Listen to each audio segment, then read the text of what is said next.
Hello दोस्तों, हमारे channel interesting story में आपका फिर से स्वागत है। आज हम सुनाएंगे अकबर बीरबल की एक और कहानी का नाम है जादुई गधा।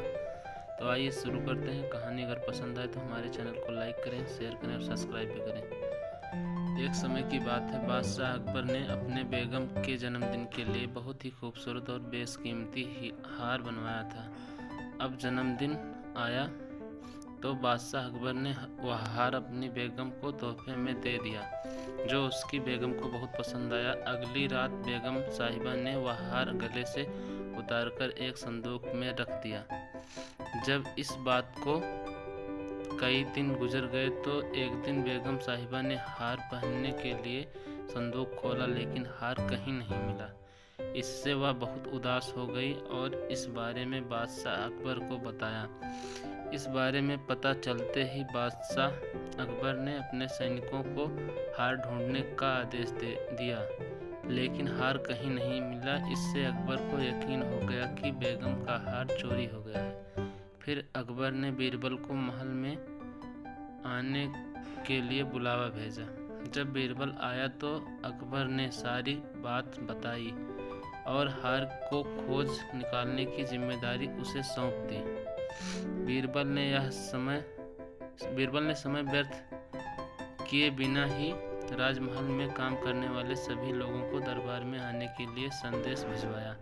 थोड़ी ही देर में दरबार लग गया। दरबार में अकबर और बेगम सहित सभी काम करने वाले हाजिर थे, लेकिन बीरबल दरबार में नहीं था। सभी बीरबल का इंतजार कर ही रहे थे कि तभी बीरबल एक गधा लेकर राज दरबार में पहुंच जाता है। देर से दरबार में आने के लिए बीरबल बादशाह अकबर से माफ़ी मांगता है। सभी सोचने लगते हैं कि बीरबल गधे को लेकर राज दरबार में क्यों आया है। फिर बीरबल बताता है कि यह गधा उसका दोस्त है और उसके पास जादुई शक्ति है। यह शाही हार पकड़वाने में मदद करेगा। इसके बाद बीरबल जादुई गधे को सबसे नज़दीकी वाले कमरे में ले जाकर बांध देते हैं और कहते हैं कि सभी एक एक करके कमरे में जाएं और गधे की पूंछ पकड़कर जहां पना मैं चोरी नहीं किया हूँ। साथ ही बीरबल कहता है कि आप सभी की आवाज़ दरबार तक आनी चाहिए। सभी के पूंछ पकड़कर चिल्लाने के बाद आखिर में गधा बताएगा कि चोरी किसने की है। इसके बाद सभी कमरे के बाहर एक लाइन में खड़े हो गए और एक एक करके सभी कमरे में जाना शुरू कर दिए। जो भी कमरे के अंदर जाता तो पूंछ पकड़कर चिल्लाना शुरू कर देता, जहां पना मैंने चोरी नहीं की है। जब सभी का नंबर आ जाता है तो अंत में बीरबल कमरे में जाता है और कुछ देर बाद कमरे से बाहर आ जाता है। फिर बीरबल सभी काम करने वालों के पास जाकर उन्हें दोनों हाथ सामने करने को बोलता है और एक एक करके सभी के हाथ सूंघने लगता है। बीरबल की इस हरकत को देखकर सभी हैरान हो जाते हैं। ऐसे ही सूंघते सूंघते एक काम करने वाले का हाथ पकड़कर बीरबल जोर से बोलता है, जहां पना इसने चोरी की है।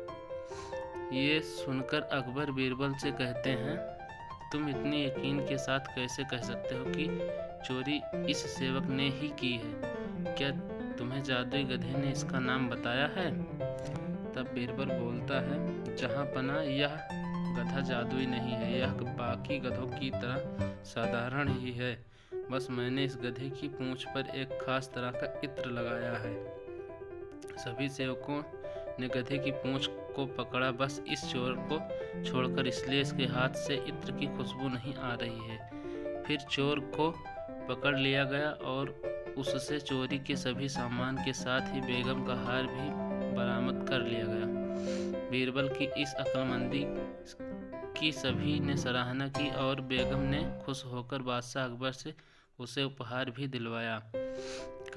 कहानी से सीख। इस कहानी से यह सीख मिलती है कि बुरे काम को कितना भी छुपाने की कोशिश करो, एक दिन सबको पता चल ही जाता है। इसलिए बुरे काम नहीं करना चाहिए। कहानी कैसी लगी हमें कमेंट करके ज़रूर बताएं। वीडियो अगर अच्छी लगी हो तो हमारे चैनल को सब्सक्राइब करें, लाइक करें और शेयर भी करें। धन्यवाद।